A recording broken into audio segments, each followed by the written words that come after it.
Yo guys, how's it going? Today, I'm back with another replay analysis video.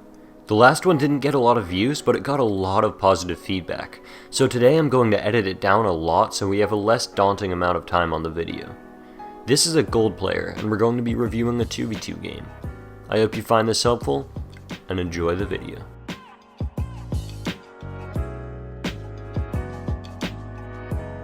Alright, let's get this replay analysis underway. So we're going to be watching Clips OP, who got his coaching from the You're Throwing Discord server. And just right off the bat, that's a solid kickoff. I'd maybe turn on ball cam a little bit sooner there, just so that you can see the play a little bit more, but that's fine. This hit right here, let's take a look at this really quick. What you can do here is if you take a little bit more of your time, and you basically jump sooner, and you're angled straight at the ball, then you can flip into the ball. So if you try to flip into it, hit the ball with the nose of your car, then you can basically clear this way downfield, and that's called a power clear, and that's a kind of difficult thing to do, but it's just so much better in that situation. It requires a little bit more reaction time. You can't just... Basically, you'd have to jump about now. Instead, you wait, jump a little bit later, you drive off to the side, just a little bit more speed there. You can work on those in free play, but just hitting the ball around, just try to hit it with the nose of your car. That will really help you out. With getting power, that's something that I would recommend. Then here, if you're able to just wait just a second more and jump so that you're aligned with where the ball will be going. So, for example, right here, let's go for the fly.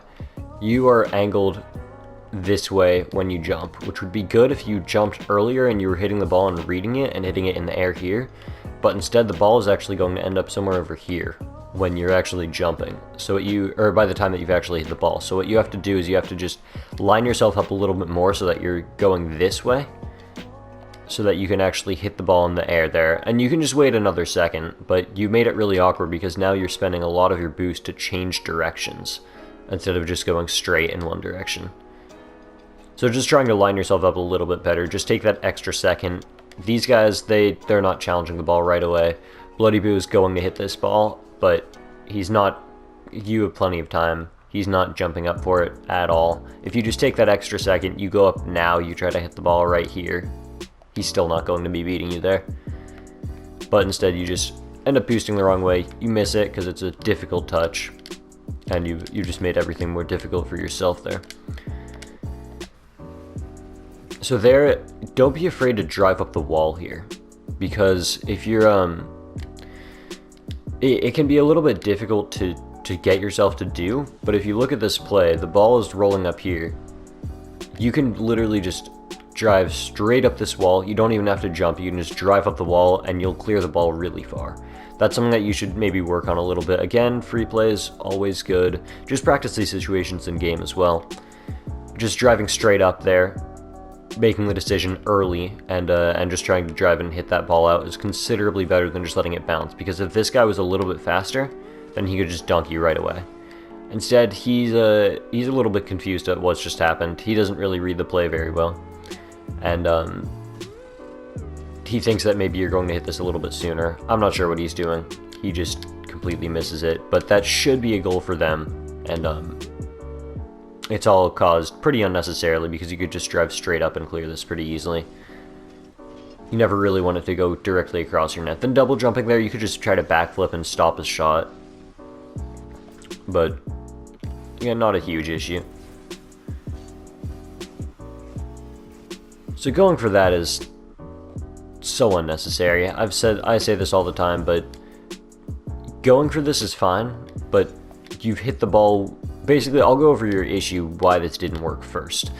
In this play, what you've done here is you've gone for this, but you've hit the ball way on the left side of it. If you really want to get a good contact, you want to hit about right here on the ball.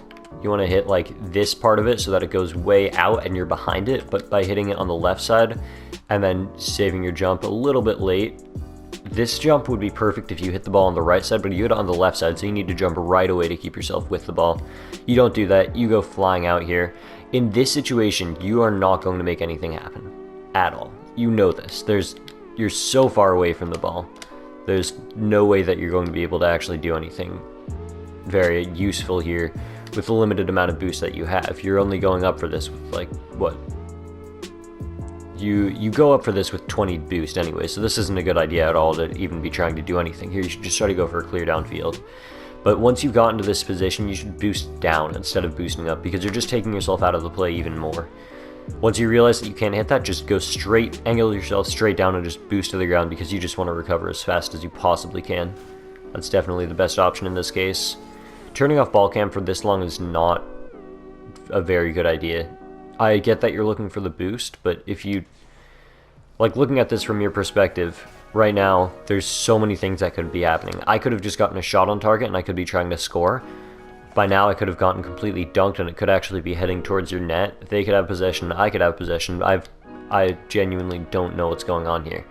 In reality, it looks like the ball got dunked, there was a 50-50, and now it's over here in the on this side. And what you could have done is you could have just turned, grabbed this mid boost, and then you could have been able to maybe go for a 50 or something of that kind, or go back, either way. But it's just good to know what's going on at all times, and by keeping your car cam on, I know that it's tempting because you want to see the boost, but you should try to just toggle that really quickly. You know where the boost is, now turn ball cam back on, because in all this time you have no idea what's happening. This could be on target. You only turn it on once you reach the boost, so maybe just work on trying to look at where the ball is a little bit more. Just toggle that instead of holding it on for as long as you did. Oh, something here, this is a pretty high level thing, so again, not absolutely necessary to learn, but trying to do a wave dash here is good. You hit the ground actually perfectly for it, and I'll show you a little bit more in free play after this. This won't be in the video, but just hitting a wave dash directly after you hit the ground is always a good idea. Just lets you keep a lot of speed and means that you don't have to spend any boost to get after the ball. Here you jump so early. You jumped so much earlier than you need to. Right here, let's take a look at the other people. One of them is behind you, for sure. If we go back in this play, let's see. Booty Boo is going for this ball. He's turned back. He's going to the corner boost. The other guy is nowhere near. You've so much time. What you can do here is just wait and then just control this. Maybe try to go for a shot on the ground. Instead, you go up for this aerial as soon as you can without very much boost. You don't hit it, and then you still have time to hit the ball again. But you could have probably just scored if you just went for a shot right away in those situations. But right now, once you've gotten to this position, you either need to commit to saving it off of the wall, which means just driving over in the air and going up here, and then flipping to save it, which is very difficult, or you want to just drive on the ground right here, just sit in net, and then just a single jump will save this. Maybe a double jump would be more safe. But either way, you want to choose one of those things, because in this situation what you've kind of done is you've just chosen both. You've gone up on the wall, then you've tried to go to the ground, and done a weird flip, and it just hasn't worked out at all. It's just an awkward situation, it's an awkward shot, but still just trying to commit to one of those things would have put you in a better situation. A lot of the time people like to overcomplicate those situations, and they'll go for off of the wall and then on the ground and then do this weird aerial thing, and it's so unnecessary. Which is just always better. You're a little bit close to me here, so I understand wanting to go for like a passing play or something like that, or sticking near me, but probably a better position overall is going to be, if we take a look at this, just going away from me a little bit sooner, because let's wait for this play to happen. I have the ball here. You see that I have the ball. Something that you can do is maybe just slow down the play a little bit, go behind me, because the ideal position here is going to be right about here. You want to be at about basically a 45-degree angle behind me. You want to be in a good position to back me up if I mess up, but you also want to be in a position where you can get the ball if I try to pass it in this situation. But instead, you're actually in front of me for a little bit of time right here. You've basically, I don't know if you're looking to dribble this or if you're looking for a pass, but you drive in front of me, which means that what happens here is if I flick it off to the side, then you'll be in a great position. You'll be ahead of the play. But if somebody else, if this guy, Bloody Boo, if he absolutely destroys me on the 50-50 and the ball goes over here, bounces off the wall, it's rolling on target, it's slow, you're way over here. You're in a pretty horrible spot to get anything with a save on defense. To be honest, if this ball goes over here and this guy gets a decent shot off, then you're screwed again. You're too far forward. You just have to go for the 50. You win this 50, but if he's beaten you there, then it's over because you're last man back. So you've just committed a little bit far on there. It's fine. Didn't really get punished. You didn't stick with me the entire time. It wasn't horrible rotation. It's just a little bit of a better position, of a safer position to just slow down a little bit, go off to the left and behind me. Like right now where you're at isn't that bad. You've challenged for this 50 very quickly, which is good. So this play has worked out fine, but in general, it's just a better idea to be a little bit farther back, just in case. But you have 0 boost here. It's definitely an awkward position. You do well to just back out there. You're on car cam a little bit longer than I would like, as again, right there. I'm not going to point out that issue every time. Well, I'm going to point it out. I'm not going to go over it every time, but just letting you know. Good boost conservation. I would work on the boost lanes. I don't know if you know what those are. Maybe you do, maybe you don't, but boost lanes are basically these lanes of pads in the middle. There's basically 3 main ones. We have this one, which is straight down the middle, which you can get a ton of boost from. We have this one, which goes around the outside, like this. There's 2 of these guys. And those are the main ones, actually. There's 2 main ones. Those are the best ones to get while rotating. Then there's also this one that you can access right around here, just around the goalpost. You can get a little bit of a nice recovery by doing this little shape. If the ball is going over to the wall, you can grab this pad, cut in middle. You can basically make a bunch of formations with them, but the main lanes are down the middle and curving around the outside. And if you take a look at this, if we go to your perspective, you could easily be at 100 boost if you just follow the boost lane in this situation. You've basically gotten demoed. You grab the boost, and now you've missed that pad, you missed that pad, you missed that one, and you're just 30 boost lower than you could have been. It's not a horrible thing, again, but you would be at, what, 20 boost right now? 30 boost. It just puts you in a better position overall, and then just trying to rotate back on those lanes again is definitely a good idea. Yeah, waiting here is fine. You wait a little bit longer than you need to. I would definitely wait, just wait a little bit less there. He's slow. You can just try to go as fast as possible, even if it seems a little bit sketchy. I am back, so just rushing that puts you in a good position. So basically, let's actually go all the way back there. So right in this position, basically the ball is over here. You're waiting for it. I am where am I here? I'm rotating back. In this position, I'm behind you. I'm far post. I could pretty easily cover just about any shot that's on net here. So what you need to do is you just need to trust that I'm there, because right now you are completely out of the play. If you take a look at his perspective, he's going for this shot. I'm in net to save it, and you're off to the side here. You can maybe try to jump and try to get the save, but you're still just not really covering all those angles. So what you can do is you want to try to cover all those angles. You just have to trust that I'm back on defense. So if you turn right here, you don't want to overcommit, but just turn right away. Just drive towards the ball. Just try to get a strong flip. If you had turned, you could have easily cleared this. If he beats you, then that's fine. You can just turn around and drive back, but you're forcing him to make an awkward touch, because if you're all the way right here at least, and you're already basically challenging for this ball, then all of a sudden his shooting angle is pretty much gone. He just has to go for a 50-50. So it's just better to just not give him that shot, even if it throws you out of the play, and you just have to trust me. And that's something that some people find really hard, is just trusting that your teammate is going to be able to make a save if they're back, and just basically sacrificing your own positioning to ruin a shot for the other team. It's a really solid shot, and very, very good read. So that was a great shot. I was back, so you can go for that. If I was up forward and I was also going for this, then you should probably sit back. You probably shouldn't be going for that, but I was not up there. You had the shot, you took it. Fair play. Again, that rotating in front of me is it's like you're looking for a pass, but you're way overcommitting for the pass. If you take a look at this from the opponent's perspective here, let's see. From the opponent's perspective here, right now it's a 1v2. Like, if I go all the way back here, you're still not even in the screen. You're basically on their side. So if he just hits this ball, if he just gets a slightly decent touch, you're all the way up here.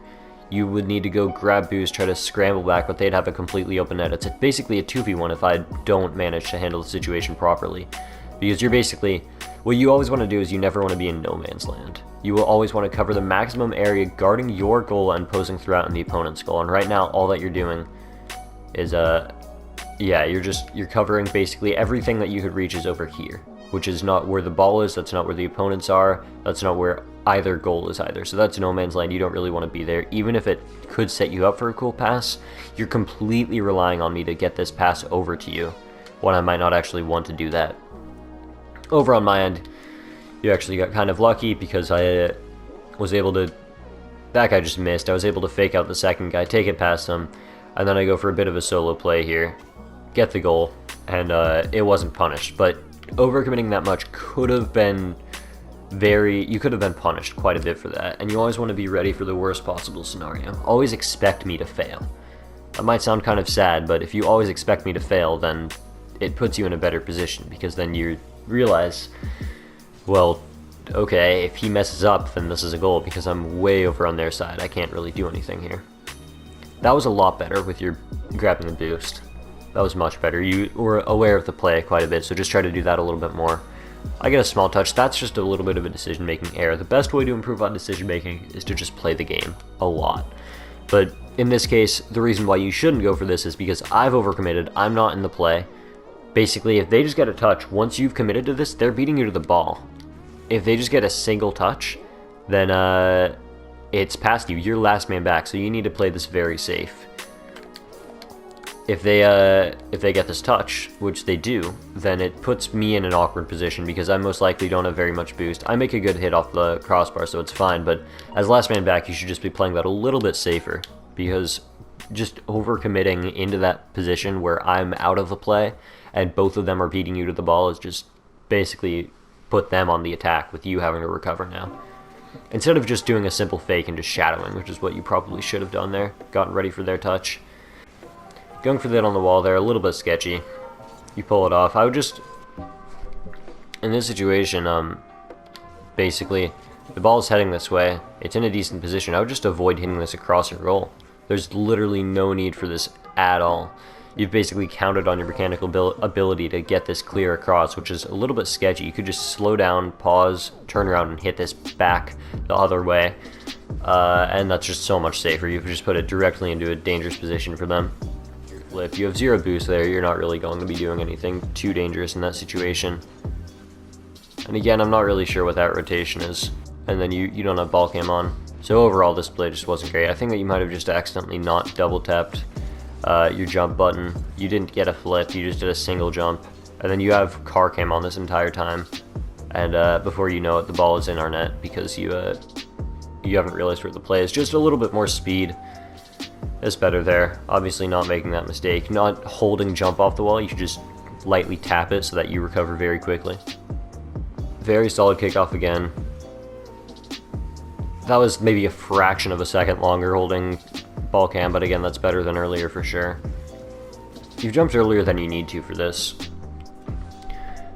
Nobody's going up for this. You jumped right away, you're counting on your ability to read it. You can jump now, and you'll still beat them to the ball because he hasn't even started to jump. And you can also get a little bit closer to the ball. Basically, the ball is going up here.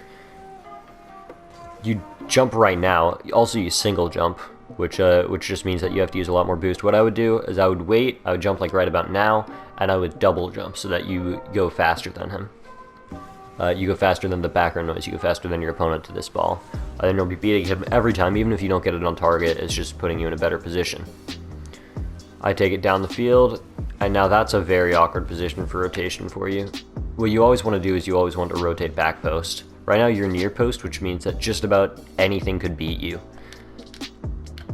Basically, if you are in this position and you've rotated over here to this side, then if the ball gets centered, you can just drive out and clear it. If the ball gets hit on target, then you can actually get a save here.